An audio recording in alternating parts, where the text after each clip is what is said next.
नमस्कार। 8th class का chapter number 2 हम लोग स्टार्ट कर रहे हैं, linear equation in one variable.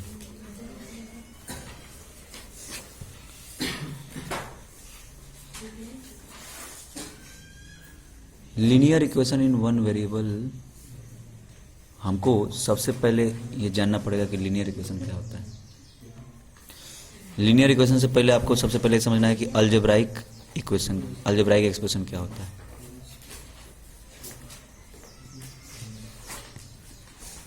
Algebraic expression क्या होते हैं और इक्वेशन क्या होते हैं, ये दोनों के दोनों चीज़ों को हम लोग पहले 6th-7th क्लास में हम लोग पढ़ चुके हैं। अलजेब्राइक एक्सप्रेशन का मतलब क्या होता है?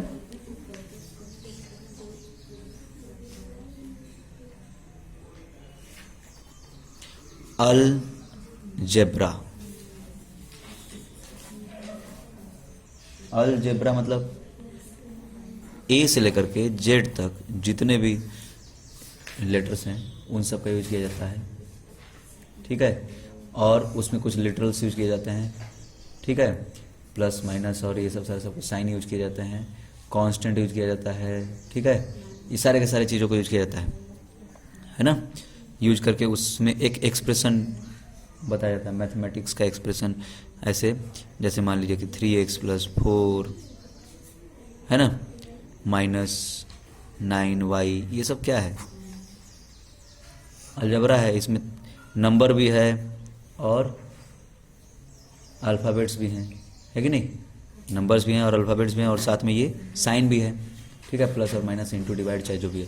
3x का मतलब क्या है? 3 × x। 3x का मतलब क्या है? 3 × x।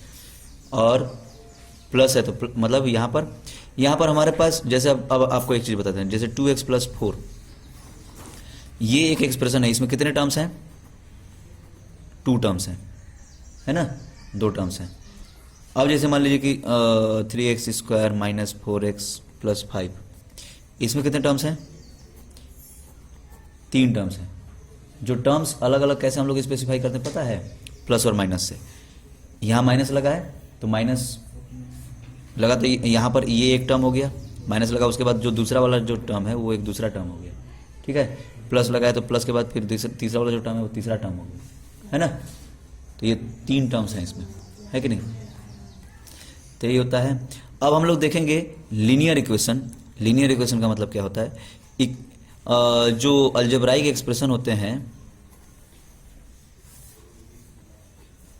जो अलजेब्राइक एक्सप्रेशन होते हैं उसमें अगर पावर जो अच्छा वेरिएबल और कांस्टेंट आप समझ लीजिए। जैसे मतलब कि अगर मान लीजिए कि 2x² + 4x + 5 है, तो यहाँ पे ये जो 5 है इसके साथ कोई ना x लगाए, ना y लगाए, ना z लगाए, ना कुछ भी नहीं लगाए, इसको बोलेंगे कांस्टेंट।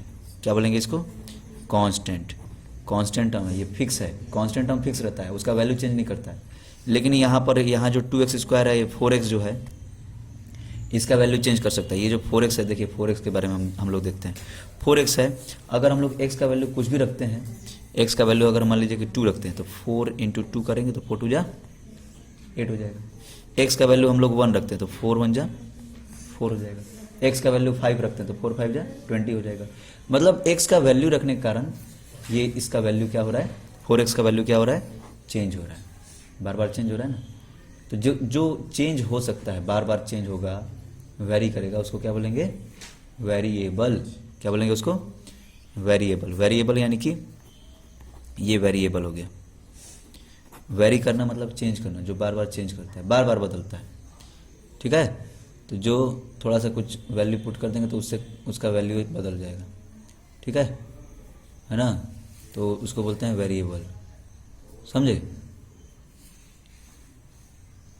कांस्टेंट और वेरिएबल। कांस्टेंट यानी कि जो फिक्स है, जो चेंज नहीं होता है, और वेरिएबल यानी कि जो बार बार बदल जाता है वैल्यू पुट करने के कारण, है ना। अब इसमें जो 4x है, 4x में जो ये 4 है इसको बोलेंगे कोफिशिएंट। क्या बोलेंगे? कोफिशिएंट, समझे। 2x² है, 2x² में ये जो 2 है, x² का कोफिशिएंट हो गया। टू क्या हो गया, कोफिशिएंट हो गया एक्स स्क्वायर का, कोफिशिएंट ऑफ एक्स स्क्वायर, है ना। तो इस तरीके से तो यही होता है। अब हम लोग जब लीनियर इक्वेशन की बात करते हैं तो लीनियर इक्वेशन में क्या होगा, अच्छा एक चीज़ और आपको हम बताते हैं कि जब भी कभी वेरिएबल का पावर, मतलब एक अलजेब्राइक एक्सप्रेशन में भी आपको एक चीज़ और पढ़ना है, पॉलिनोमियल, वो और पढ़ेंगे हम लोग। तो पॉलिनोमियल में मतलब क्या होता है कि जब भी कभी वेरिएबल का जो पावर है, वेरिएबल का पावर अगर नॉन नेगेटिव है तो उसको हम लोग बोलते हैं पॉलिनोमियल। नॉन नेगेटिव इंटीजर होना चाहिए, नॉन नेगेटिव इंटीजर, यानी कि पावर जैसे 2x स्क्वायर है, ये स्क्वायर है ना, 2 होना चाहिए, 3 होना चाहिए, 1 होना चाहिए, कुछ भी होना चाहिए, लेकिन कभी ये पावर 3x का पावर -5 ऐसा नहीं होना चाहिए। आप लोग इंटीजर पढ़े हैं, प्लस में रहता है तो पॉजिटिव इंटीजर, माइनस में रहता है नेगेटिव इंटीजर। तो -5 पावर जो है 3x का पावर माइनस x का पावर, ये -5 ऐसा नहीं होना चाहिए, बात समझे। या फिर अगर ऐसा भी है, अगर x to the power 1/2, 3 into x to the power 1/2, ऐसा भी नहीं होना चाहिए। पावर ना ही नेगेटिव होगा ना ही फ्रैक्शन में रहेगा, ऐसा नहीं रहेगा, तो उसको हम लोग बोलेंगे पॉलिनोमियल, समझे।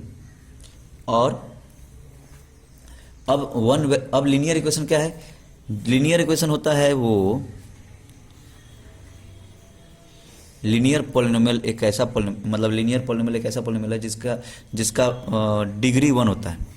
अब ये डिग्री क्या होता है, अब ये डिग्री क्या होता है, देखिए जैसे हमारे पास ये है 2x³ - 4x² + 4, ये है ना, इसमें x का हाईएस्ट पावर कितना है, x का हाईएस्ट पावर 3 है, तो ये इसका डिग्री हो गया। 4x² - 9x³ + 4, इसमें x का हाईएस्ट पावर क्या है, यहाँ भी 3 है ना। 2x - 4, इसमें x का हाईएस्ट पावर क्या है, 1 है, यहाँ ऊपर पावर कुछ नहीं है, तो इसका मतलब वो 1 है पावर, तो यहाँ पर x का पावर 1 है, और वही उसका डिग्री भी हो गया, है ना, क्योंकि उसके अलावा कोई x का कोई पावर ही नहीं है, उसके अलावा यहाँ पर x का कोई पावर है ही नहीं, इसको क्या बोलेंगे फिर, उसका डिग्री हो गया 1। तो जब डिग्री 1 होता है तो उसको बोलते हैं लीनियर पॉलिनोमियल। और लीनियर पॉलिनोमियल को जब हम लोग ऐसा लिखते हैं जैसे 2x + 5 = 0, या फिर 3x - 4 = 9, ऐसा कुछ लिख देते हैं, तो ये क्या हो जाता है, लीनियर इक्वेशन हो जाता है, बात समझे। ये लीनियर इक्वेशन और लीनियर पॉलिनोमियल, तो हमको इसी लीनियर इक्वेशन के बारे में पढ़ना है और वन वेरिएबल के बारे में पढ़ना। Linear equation in one variable, यानी कि जैसे अब 2x - 4 = 0, ये एक ही वेरिएबल है। यहाँ पर अगर ऐसा रहता 3x - 5y = 9, इसके बारे में आप लोग को 10th क्लास में पढ़ना, लीनियर इक्वेशन इन 2 वेरिएबल, है ना। 9th में भी है थोड़ा बहुत, लेकिन 10th में अच्छे से पढ़ना है। तो 3x - 5y = 9, तो ये लीनियर इक्वेशन इन 2 वेरिएबल था, क्योंकि यहाँ पे 2 वेरिएबल थे, x और y।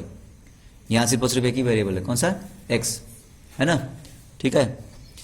तो इसको बोलेंगे linear equation in 1 variable. Linear equation in 1 variable का ये फॉर्म है ax + b = 0, ऐसा ये जनरल फॉर्म है इसका, लीनियर इक्वेशन इन 1 वेरिएबल का, ठीक है। या फिर ax + b = c, ऐसा भी लिख सकते हैं, ऐसा भी लिख सकते हैं, ठीक है। यही है लीनियर इक्वेशन इन 1 वेरिएबल। अब आपको जैसे एक इक्वेशन दिया है, find the solution of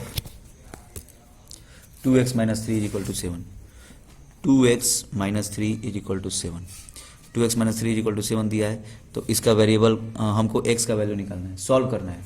solve करने का मतलब x का वैल्यू निकालना है, कैसे निकालेंगे, तो 2x, ये -3 है, इस -3 को अगर हम लोग उधर भेजेंगे तो क्या हो जाएगा, प्लस हो जाएगा, यानी कि 7 + 3, यानी कि 2x = ये हो गया 10, ठीक। तो x = क्या होगा, यहाँ x से ये 2 क्या है, इनटू में है, तो इधर आकर के फिर क्या हो जाएगा, डिवाइड, है ना, उल्टा हो जाता है, तो यहाँ पर फिर 2 नीचे आ जाएगा, 2 से डिवाइड कर दीजिए तो 5, तो x = क्या हो गया, 5। ऐसे ही आपको सॉल्व करना है। तो इसी तरह एग्जाम्पल 2 और ऐसे आप लोग करिएगा। 2.1 में भी ऐसा ही है, जो क्वेश्चन समझ में नहीं आएंगे फिर बताया जाएगा। ओके, थैंक यू, नमस्कार।